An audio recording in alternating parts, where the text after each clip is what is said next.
प्रदेश भर में दिखाई जा रही है मानसखंड झांकी। उत्तराखंड की झांकी मानसखंड पहुंचे रुद्रपुर। डीएम और विधायक ने हरी झंडी दिखाकर किया रवाना। गणतंत्र दिवस परेड में मानसखंड को मिला था पहला स्थान।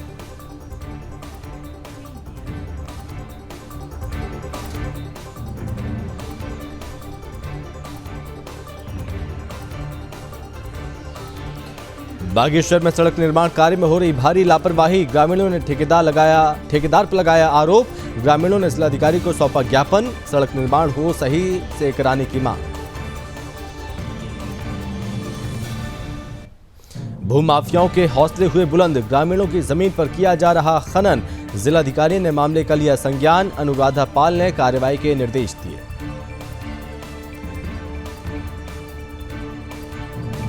उत्तराखंड में कोरोना के बढ़ते मामले पर स्वास्थ्य विभाग अलर्ट। स्वास्थ्य विभाग की तरफ से की गई मॉक ड्रिल। स्वास्थ्य सेवाओं की व्यवस्थाएं परखने के लिए मॉक ड्रिल। स्वास्थ्य विभाग के अधिकारियों ने अस्पतालों का किया निरीक्षण। व्यवस्थाओं की ली जानकारी। ऊधम सिंह नगर में ट्रक और कार की जोरदार टक्कर। कार में सवार कई लोग घायल। घायलों को कराया अस्पताल में भर्ती। मामले में आगे की जांच जारी।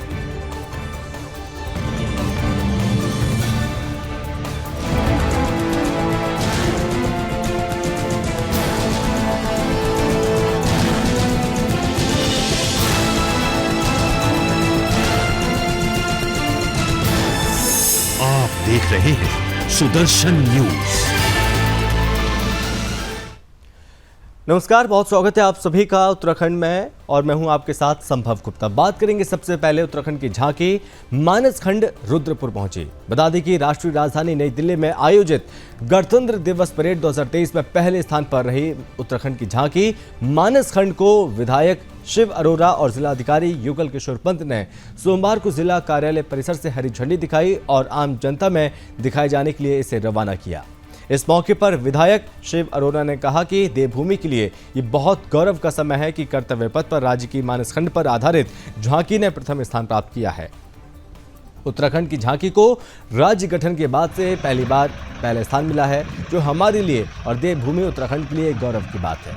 उन्होंने कहा कि झांकी में जागेश्वर मंदिर, कॉर्बेट नेशनल पार्क, एफड़ कला, योग तथा वनों का समावेश किया गया है। और साथ ही उन्होंने ये भी कहा कि मुख्यमंत्री पुष्कर सिंह धामी के नेतृत्व में अध्यात्म और देवभूमि का प्रचार प्रसार हो रहा है। इस मौके पर जिलाधिकारी ने जानकारी दी और बताया कि झांकी को सार्वजनिक स्थानों पर प्रदर्शनी के लिए रोका जाएगा। तो ये वो मानसखंड झांकी है। इन तस्वीरों में आप देखिए, जब इसे गणतंत्र दिवस परेड में मानसखंड को प्रथम स्थान प्राप्त हुआ था। इस झांकी के माध्यम से उत्तराखंड की लोक कला, उत्तराखंड की संस्कृति को प्रदर्शित किया जा रहा है और आम लोगों को ये बताने की कोशिश की जा रही है कि इस संस्कृति से, एक कला से सभी लोग जुड़े रहें। ये राज्य का गौरव है। और इस बीच इन तस्वीरों में आप देखिए, देश भर में मानसखंड झांकी को दिखाने के लिए इसे रवाना किया गया। और मानसखंड जब रुद्रपुर पहुंची तो इस बीच यहाँ पर हरी झंडी दिखाकर डीएम और विधायक ने इसे रवाना किया।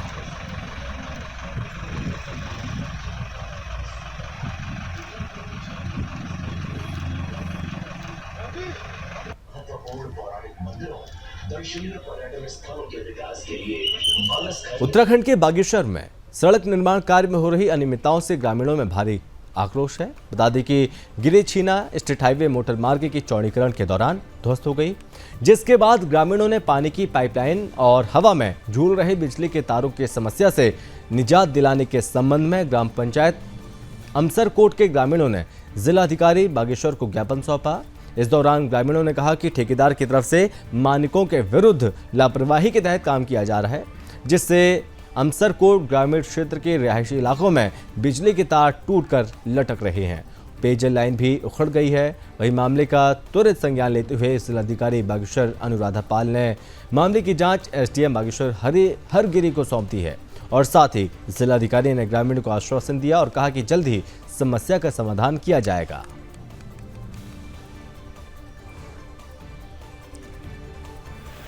गांव में, ग्राम सभा में, अमसरकोट में बिजली विभाग की बड़ी दयनीय हालत है। सारे जितने तार हैं, जितने वो उनके लाइन है, सारी झूलती हुई है, पेड़ों से ढके हुए हैं। कभी भी क्षतिग्रस्त, कहीं भी करंट लग सकता है। मवेशियों को, जानवरों को, इंसानों को कभी भी क्षतिग्रस्त हो सकती है वो लाइन। डीएम साहब को हमने रिपोर्ट दी है कि इस पर ध्यान दिया, गौर किया जाए। इस सिलसिले में पहले भी बहुत से हादसे हो चुके हैं इलाके में।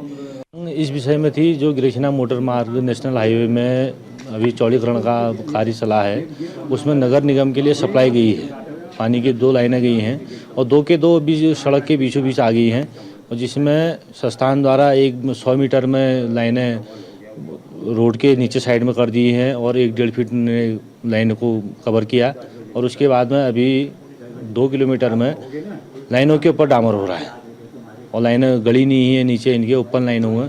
इन लोगों ने 2 किलोमीटर में डामर कर रखा है और हमने आज इसी विषय में डीएम साहब को विज्ञापन भी दिया और वार्ता भी हुई और जांच की मांग भी कर रखी है हमने। कि उन्होंने मुझे अपना ज्ञापन दिया है, जो उनकी समस्या है कि बागेश्वर गिरिशना मोटर मार्ग पर पीडब्ल्यूडी ठीक से काम नहीं कर रहा है, नियमानुसार काम नहीं कर रहा है, और उसकी जांच कराने के लिए मैंने एसडीएम को निर्देशित कर दिया है कि एसडीएम से हम जांच करेंगे, एक टेक्निकल विभाग को अपने साथ लेकर।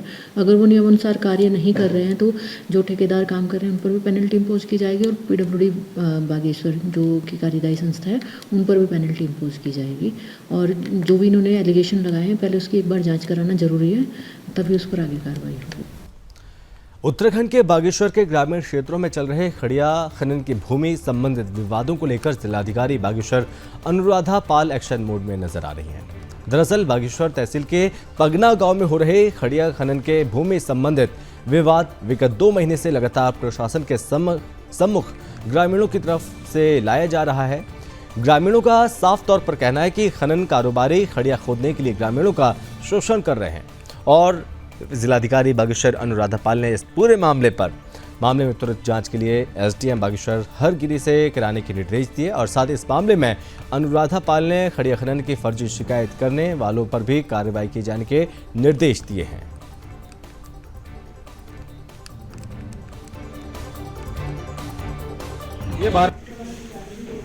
पगना गांव की समस्या खनन से संबंधित अभी जो आए हैं उसको वो एक बार जांच करा के देख लिया जाएगा कि उसमें वस्तु स्थिति क्या है, दोनों तरफ के लोगों को सुना जाएगा, उसके हिसाब से जो भी जांच में आएगी उस पर उसके अनुसार कार्य किया जाएगा। ये फिलहाल इसकी जांच करा के जो भी है मैंने बताया है इसकी जांच करा लेते हैं। अगर जो लोगों को बहुत ज़्यादा अगर तकलीफ है, लोगों को मकान टूट रहे हैं, भूवैज्ञानिक तरीके से उसकी जाँच करा के अगर वो सेफ़ नहीं है तो इमीडिएट इफेक्ट से बंद कर दिया जाएगा। और अगर उसमें समस्या नहीं है और फर्जी लोग शिकायत कर रहे हैं तो उन पर भी कार्रवाई होगी, क्योंकि फर्जी शिकायत करना भी हमारा टाइम का सिस्टम का टाइम वेस्ट करना है और किसी को कार्य करने देने से रोकना है। हम इसलिए आए कि हमारे गांव में कुछ 2 पार्टनर वो राजेंद्र सिंह रफोटी और बालम सिंह रोतेला के द्वारा जोर जबरदस्ती काम किया जा रहा है और गलत ढंग से काम किया जा रहा है, और हमने कह दिया कि भाई इसमें ऊपर से मकान धंस रहा है, टैंक जा रहा है, आप इसको बंद करो, ऐसा मत करो, लेकिन जोर जबरदस्ती कर रहे हैं। माइन को बंद क्लोजिंग दे दिया कि तब तक जब तक फर्म को खारिज नहीं करते हैं तब तक इसको चालू नहीं किया जाए। ये गणेंद्र नेनवाल के नाम का पटा है, ये पटे में इनका कोई भी नाम नहीं है ना। अगर पटल एकल अगर दिया है जो तो इनकी जबरदस्ती किस बात की है। जो भी इन्होंने मेरे को जोर जबरदस्ती की और बंदूक दिखाए, मारपीट करने की धमकियां दी और पटाधारक को जबरदस्ती ने जो है वो परमिशन आदि चीज़ों में साइन कराए, वो सब वो पटाधारक नहीं चाहता है कि मैं इसको दूं। ये जितने भी कार्रवाई कर रहे हैं जोर जबरदस्ती बंदूक के नोक के कर रहे हैं। मैंने पुलिस अधीक्षक बागेश्वर को भी इसकी रिपोर्ट दर्ज करा दी है। कोरोना के बढ़ते मामलों को देखते हुए स्वास्थ्य सेवाओं की व्यवस्थाएं परखने के लिए प्रदेश भर में स्वास्थ्य विभाग की तरफ से मॉक ड्रिल की गई। मॉक ड्रिल का मकसद वक्त पर खामियों को दुरुस्त कर तैयारियों को ज्यादा पुख्ता करना है। आपको बता दें कि केंद्र सरकार के निर्देशों के क्रम में यह ड्रिल की गई। देश प्रदेश में कोरोना के मामलों में बढ़ोतरी हो रही है और जिसके चलते सभी मुख्य चिकित्सा अधिकारियों को कोविड-19, सीजनल इन्फ्लुएंजा और साथ ही अन्य श्वसन संबंधी रोगों से बचाव व नियंत्रण को आवश्यक दिशा निर्देश दिए गए हैं। इस मौके पर हल्द्वानी में भी प्रशासनिक अमले के साथ स्वास्थ्य विभाग के अधिकारियों की टीम ने अस्पतालों का निरीक्षण किया।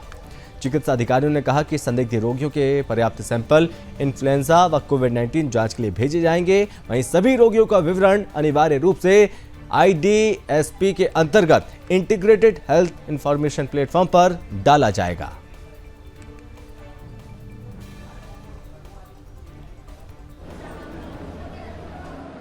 हमारे पास उपलब्ध है और आने वाले समय में जैसे कोविड के केसेस बढ़ेंगे तो प्रशासन पूरा हमारा साथ देगा। और जैसे पहले भी हमें प्रशासन के द्वारा ही गाड़ी उपलब्ध कराई थी तो गाड़ी का ऐसा कोई इश्यू नहीं होगा। हाँ, आज मॉक ड्रिल है तो कोविड की समस्त तैयारियां हमने देख रहे हैं और बेस में बहुत अच्छी तैयारियां हो चुकी हैं। जहां हमारे 300 LPM और 600 LPM के ऑक्सीजन प्लांट भी संचालित है और फंक्शनल भी है। ऑक्सीजन मैनिफोल्ड की भी तैयारी कर दी गई है। इमरजेंसी वार्ड्स में भी सारी तैयारियां हैं। हल मल्टीपैरा मॉनिटर्स भी कार्यशील है। आपने देखा होगा फ्लू क्लिनिक भी फिर संचालित कर दिया गया है जहां सैंपलिंग्स भी हो रही है। बिल्कुल डरने की घबराहट की बात नहीं है। जो भी पॉजिटिव भी आ रहा है हम उनके घर में कॉल कर रहे हैं, उनको होम आइसोलेट कराया जा रहा है 7 दिन के लिए और उनको कॉल करके जो भी सिम्टोमेटिक कॉन्टैक्ट्स हैं उनकी जांच कराना आवश्यक है। और जो भी मेडिसिन पूर्व में चलती थी वही हम उनको दे रहे हैं। जो टैबलेट एजिथ्रोमाइसिन है, पैरासिटामोल है, विटामिन सी है, तो बिल्कुल घबराने की बात नहीं है। हाँ देखिए, कोविड मतलब एक ऐसा वायरस है कि हमें खुद कोविड अप्रोप्रिएट बिहेवियर्स को अपनाना है, जैसे मास्क, सैनिटाइजेशन, हैंड वॉशिंग के बारे में हम लोगों को जागरूक कर रहे हैं और इसी में घबराने की कोई ऐसी बात नहीं। भारत सरकार के डायरेक्शन पे 15 साल पुरानी जो गाड़ियां थी वो स्क्रैप घोषित की जा चुकी हैं। इसके लिए गवर्नमेंट पे कवायद चल रही है। शीघ्र ही या तो कोई न कोई व्यवस्था इसमें शासन के स्तर से की जाएगी और यदि कोविड केसेस बढ़ते हैं या कोई दिक्कत होती है तो जिला प्रशासन पूरी तरीके से मुस्तैद है। हमारी अपना होमवर्क हुआ है। गाड़ियों की व्यवस्था करनी होगी तो जिला प्रशासन गाड़ियों की व्यवस्था चाहे वो प्राइवेट से करनी पड़े या अदर डिपार्टमेंट से रिक्विजिट करनी पड़े तो उसके लिए हम पूरी अपनी कोशिश करेंगे। एम्बुलेंसेज हमारे पास हैं और अभी देश में अगर आप देखें तो हर हर रोग के विशेषज्ञ यहाँ पर हमारे पास कम है, लेकिन एक दो हर एक के हैं। डॉक्टर्स भी हैं, स्टाफ नर्सेज भी, जैसा अभी CMS मैम बता रही थी कि 50% हमारे पास अवेलेबिलिटी है। अगर ज्यादा ऐसी दिक्कत बढ़ेगी तो उसकी भी व्यवस्था। ऊधम सिंह नगर जनपद के किच्छा थाना क्षेत्र में एक ट्रक और कार की जोरदार टक्कर हो गई, जिसमें कार में सवार कई लोग गंभीर रूप से घायल हो गए। सूचना पर पहुंची पुलिस ने सभी घायलों को किच्छा के CHC में भर्ती कराया, जहां घायलों की हालत गंभीर देखते हुए रुद्रपुर के जिला अस्पताल उसे रेफर कर दिया। घायलों को हल्द्वानी के अस्पताल में भर्ती कराया गया, जहां घायलों का इलाज किया जा रहा है। फिलहाल पुलिस ने मामले को दर्ज किया। मामले में आगे की जांच जारी है।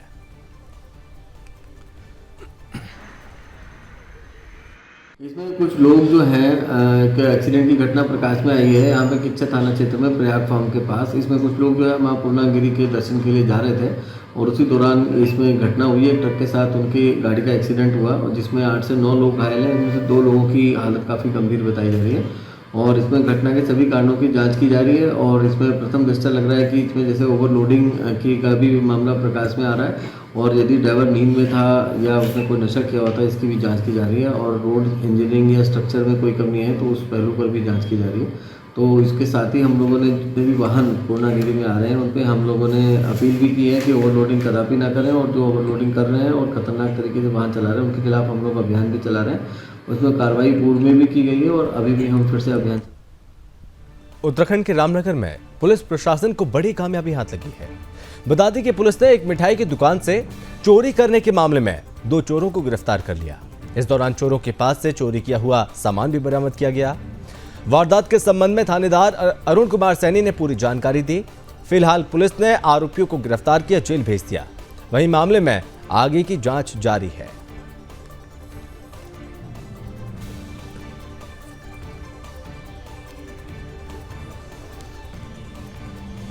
उत्तराखंड के खटीमा विधानसभा क्षेत्र में बीजेपी कार्यकर्ताओं की तरफ से उत्तराखंड मानसखंड झांकी यात्रा को बड़ी धूमधाम के साथ स्वागत सत्कार करते हुए लोक निर्माण विभाग से कुमाऊं क्षेत्र तक चंपावत जिले में पहुंचने के लिए विदा किया गया।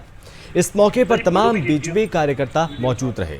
इस मौके पर महान समाज सुधारक क्रांतिकारी ज्योतिबा फुले की जयंती के उपलक्ष्य में उनकी प्रतिमा पर फूल मालाएं भी अर्पित की गई।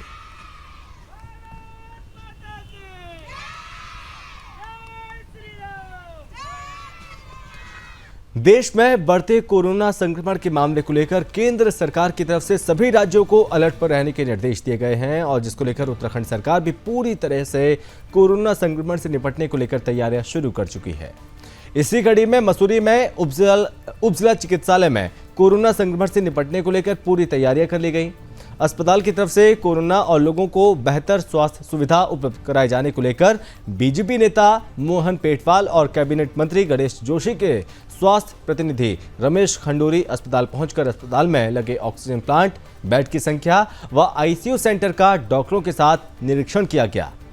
उप जिला चिकित्सालय के CMS यतेंद्र सिंह ने बताया कि अस्पताल प्रबंधन की तरफ से कोरोना संक्रमण से निपटने के लिए सभी तैयारियों को दुरुस्त कर लिया गया है। वहीं अस्पताल में ऑक्सीजन प्लांट के साथ करीब 100 से ज्यादा सिलेंडर मौजूद हैं, 52 ऑक्सीजन बेड तैयार किए गए हैं और साथ ही ICU सेंटर को भी पूरी तरह से तैयार कर लिया गया। इस दौरान उन्होंने कहा कि अगर कोरोना संक्रमण से ग्रसित कोई मरीज अस्पताल आता है तो उसका उपचार के लिए अस्पताल की तरफ से सभी व्यवस्थाएं दुरुस्त कर ली गई हैं।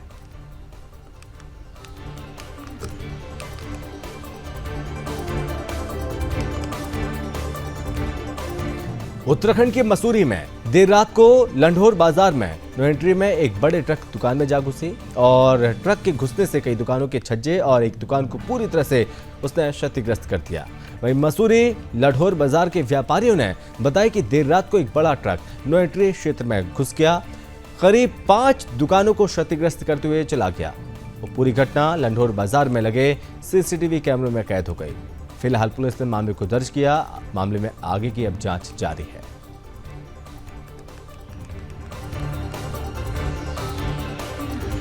उत्तराखंड के रामनगर में वन विभाग के साथ ही पुलिस को सूचना मिली कि एक व्यक्ति रामनगर के टेड़ा नदी के कोसी नदी के तट पर टापू पर टेंट लगाकर रह रहा है। सूचना पर वन विभाग के साथ ही पुलिस प्रशासन भी मौके पर पहुंचा तो स्वीडन का रहने वाला युवक मिला। पुलिस प्रशासन और वन विभाग ने जब युवक से पूछताछ की तो पता लगा कि वो इस क्षेत्र कोसी नदी किनारे रामनगर के टेड़ा के पास कोसी नदी तट पर 3 दिनों से रह रहा है। उसने बताया कि वो स्वीडन का नागरिक है, उसका नाम पोहजल लनेन है और साथ ही उसने कहा कि भारत में भ्रमण पर वीजा के साथ आया है। और जिसके बाद पुलिस प्रशासन के साथ ही वन विभाग ने उसके दस्तावेज चेक किए तो उसकी जानकारी सही निकली। तो वहीं विभाग के कर्मचारियों के साथ ही अधिकारियों ने भी उसे बताया ये बाघ बाहुल्य क्षेत्र है, यहाँ किसी भी प्रकार की उसके साथ दुर्घटना हो सकती है। वहीं पुलिस एवं वन विभाग ने उसको समझाने के बाद छोड़ दिया।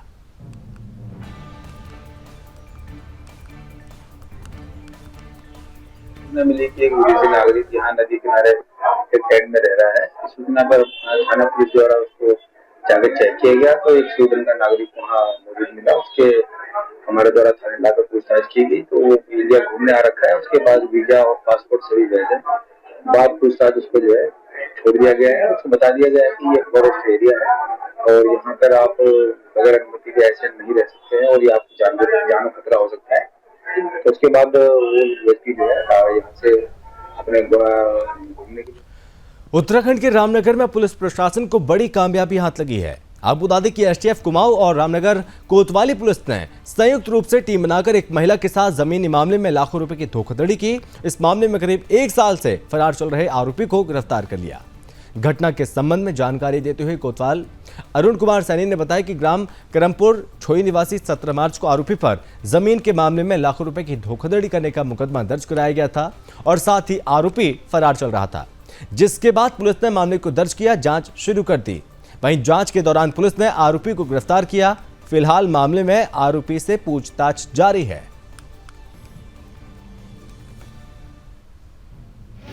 देखिए, थाना रामनगर में एक अभियोग पहले से पंजीकृत किया गया था मार्च में और जिसकी विवेचना थाना द्वारा की जा रही थी। उसमें अभियुक्त बच्चे सिंह काफ़ी समय से फरार चल रहा था, जिसमें 25,000 रुपये का इनाम हमारे द्वारा कप्तान साहब के माध्यम से घोषित किया गया था। और आज STF कुमाऊं व थाना पुलिस द्वारा संयुक्त अभियान के दौरान इसको गिरफ्तार किया गया है। अभियुक्त को माननीय न्यायालय पेश किया जा रहा है। मामला थाना रामनगर में पंजीकृत है और माननीय न्यायालय में भी 138 के कई केस अभी इसके द्वारा विचाराधीन है। वहाँ से भी ये वारंट पे ये मुलजिम फरार था। अभियुक्त को संबंधित वारंट में भी और संबंधित मुकदमे में भी रिमांड के लिए पेश किया जा रहा है।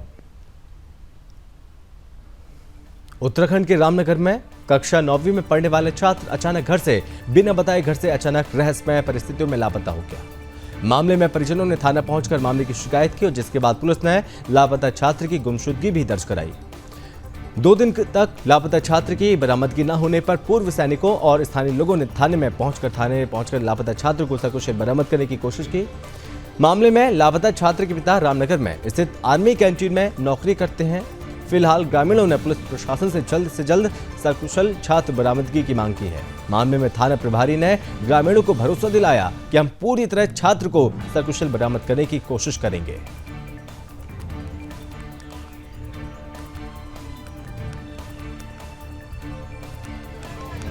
देखिए कल रात से एक बालक जो नाबालिग है उसके परिजनों ने इसी गुमशुदा की सूचना थाने पे दी थी। उसी समय से पुलिस थाने में उसके द्वारा हमारे द्वारा टीम बना दी गई है। सीसीटीवी कैमरे व अन्य उसके दोस्तों से पूछताछ की जा रही है। इस संबंध में थाना आजा पर गुमशुदगी दर्ज। उत्तराखंड के मसूरी में उस वक्त हड़कंप मच गया जब मसूरी में देर रात को एक होटल के तीसरी मंजिल के स्टोर रूम में अचानक से आग लग गई, जिससे पूरे क्षेत्र में हड़कंप मच गया। जिसके बाद होटल में मौजूद पर्यटक और स्टाफ ने होटल से भागकर अपनी जान बचाई। बताया जा रहा है कि आग लगने के समय पर होटल में 20 कमरों में से 8 कमरों में पर्यटक मौजूद थे और जिसके बाद होटल स्टाफ ने आग लगने की सूचना पुलिस और फायर सर्विस को दी। जिसके बाद मौके पर पहुंची दमकल विभाग ने कड़ी मशक्कत के बाद आग पर काबू पाया। बताया जा रहा है कि आग शॉर्ट सर्किट से लगी। वहीं होटल के स्टोर रूम पर रखे गद्दे और रजाई समेत काफी सामान पूरी तरह से जलकर खाक हो गया। फिलहाल पुलिस ने मामले को दर्ज किया। आग कैसे लगी इसकी जांच की जा रही है।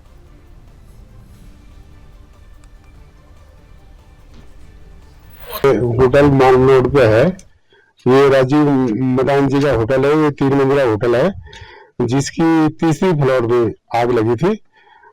स्टोर था वो, तो ये मालिक द्वारा बताया गया कि शॉर्ट सर्किट से आग लगी है। हमारे यहाँ पे 3 टेंडर फायर टेंडर पहुंच गए थे मौके पे और 5 हॉर्स पाइप हमने बिछाए हैं और उसकी मदद से हमने आग को काबू किया है। ये जो है एग्जिट पॉइंट नहीं था इनका, इस वजह से थोड़ी दिक्कत हुई है। फिर हमें नीचे से आना पड़ा ऊपर। एग्जिट पॉइंट टर्न ओवर लेके वो कंक्रीट की तरफ से वापस आए, तब गाड़ी ये पोस्ट ऑफिस के पास में लगाई। फिर वहां से मतलब ये कि हमने रिलीफ पंपिंग के माध्यम से आग को बुझाना प्रारंभ किया। किसी प्रकार की कोई घायल वगैरह तो नहीं सर, कोई जनहानि नहीं हुई है इसमें। जो भी सामान जला है उसका मतलब है कि मौके पे निरीक्षण करके कल वो बताया जाएगा। वो तो शॉर्ट सर्किट भी बताया है सर, इन्होंने शॉर्ट सर्किट से आग लगी। फिलहाल आप लोग जांच कर रहे हैं? जी, जांच का विषय है सर, तो जांच एक आध दिन में जांच हो जाएगी तो क्लियर तभी हो पाएगा। बहरहाल ये कि टॉप फ्लोर में आग लगी है, कोई जनहानि की कोई वो नहीं है। स्वास्थ्य विभाग में सीमित अवधि के आधार पर रखे गए उपनल कर्मचारी नियमितीकरण की मांग को लेकर पिछले 26 दिनों से जिलाधिकारी कार्यालय बागेश्वर के बाहर धरने पर बैठे हैं। और आपको बता दें कि उपनल कर्मचारियों का कहना है कि पूरे प्रदेश में उपनल कर्मचारी धरना दे रहे हैं। उनका कहना है कि सरकार की तरफ से अभी तक हमारे पक्ष में कोई ठोस फैसला नहीं लिया गया। प्रदेश सरकार कोविड महामारी को पुनः देखते हुए हमें 6 माह के लिए तैनाती देने की तैयारी में है और साथ ही उपनल कर्मचारियों ने जिलाधिकारी के माध्यम से राज्य सरकार से स्थायी रूप से नियुक्ति की जाने की मांग की है।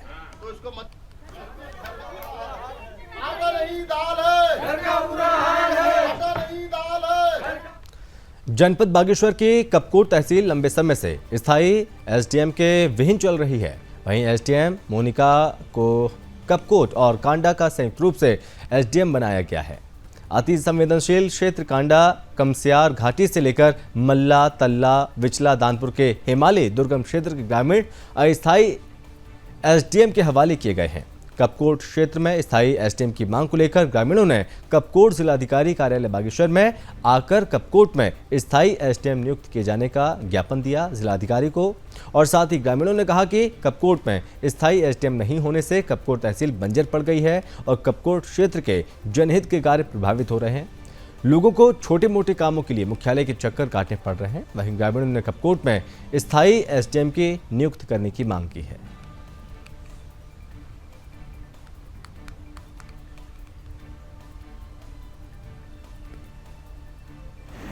स्थायी एसडीएम की मांग के लिए हमने राजस्व परिषद को भी लिखा है, शासन को भी अवगत कराया है। इसको हम फॉलोअप कर रहे हैं क्योंकि हमारा कपकोट एक तो आदर्श ब्लॉक भी है और आपदा ग्रसित भी है। सबसे ज़्यादा आपदा वहाँ आती है, तो अभी मानसून सीजन में हमें एक परमानेंट एसडीएम की आवश्यकता होगी, तो उसके लिए हम लगातार फॉलोअप कर रहे हैं। जनपद पौड़ी जिले मुख्यालय पौड़ी में कोरोना से निपटने के लिए मॉक ड्रिल किया गया है और इस दौरान जिला अस्पताल में व्यवस्थाएं चाक चौबंद रहीं।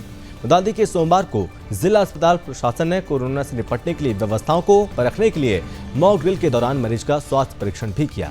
इस दौरान स्वास्थ्य व्यवस्थाओं की जानकारी ली। इस दौरान कोरोना मरीज को एम्बुलेंस से चिकित्सालय के इमरजेंसी कक्ष में ले जाने और उसका उपचार करने को लेकर अपनाई जाने वाली पद्धति का अभ्यास किया ताकि कोरोना की परिस्थिति उत्पन्न होने से पहले उसकी रोकथाम की जा सके। चिकित्सा प्रमुख चिकित्सा अधीक्षक डॉक्टर कुमार आदित्य तिवारी ने बताया कि मॉकड्रिल दौरान व्यवस्थाओं को चेक किया गया और साथ ही उन्होंने बताया कि जिला अस्पताल में कोरोना से निपटने के लिए 17 बेड कोविड मरीजों के लिए सुरक्षित रखे हैं।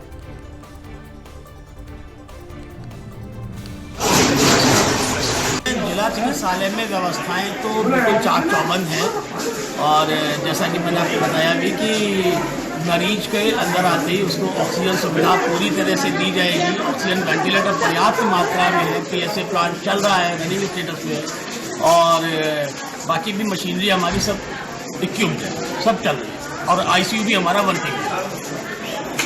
हम बेड्स बढ़ाएंगे और एक आइसोलेशन बनाएंगे जिसमें कि हम उस मरीजों को पहले आइसोलेट करके उन मरीजों को वहाँ रख देंगे जो ज़्यादा सीरियस होंगे उनको ICU में। हमारे पास कोरोना के मद्देनज़र कोरोना को देखेंगे तो हमारे सारे डॉक्टर्स कोरोना का काम करेंगे, तो कोरोना के लिए हमारे पास उत्तराखंड के बागेश्वर के नगरपालिका क्षेत्र के अंतर्गत आने वाले वैडी माता वार्ड की महिलाओं ने नुमाइश मार्ग में फैले कूड़े के ढेर और रास्ता खोलने की मांग को लेकर जिलाधिकारी बागेश्वर को ज्ञापन सौंपा। बता दें कि वैडी माता वार्ड की महिलाओं का कहना है कि पिछले 1 साल से हम सभी कूड़े के ढेर को हटाने की मांग नगर पालिका बागेश्वर से कर रहे हैं, लेकिन नगर पालिका बागेश्वर जन आवाज़ों को नहीं सुन रही है। नुमाइश मार्ग केवल VVIP व्यवस्था के लिए खोला जाता है, लेकिन नुमाइश मार्ग से आम आदमी को कोई लाभ नहीं मिल पा रहा है। वहीं जिलाधिकारी अनुराधा पाल का कहना है कि नुमाइश मार्ग को योजना के अंतर्गत लाया जा रहा है।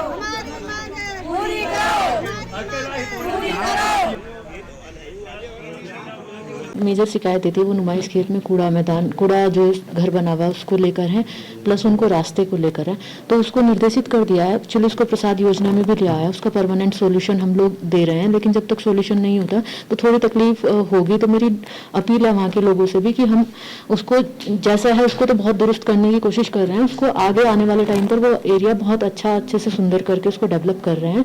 तो इसके लिए मुझे सबका सहयोग भी चाहिए होगा, तो अपील है कि थोड़ा इसमें हमारा सहयोग दे। और इसी के साथ इस बुलेटिन में बस इतना ही। आप देखते रहिए सुदर्शन न्यूज। जय हिंद।